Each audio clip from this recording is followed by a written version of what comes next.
Alright, I broke out that Torx bit set I got from Walmart to check the mounting bolts that hold the muffler to the engine on my Echo 8C152 head clippers.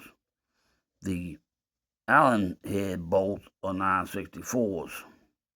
The bolts that mount the engine to mount the muffler to the engine are T27. So if you have a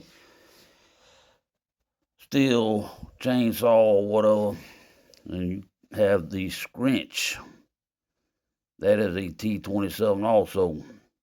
But like I said, all other bolts that remove the top cover and the bolts that hold the muffler deflector shield on a 9/64" Allen head.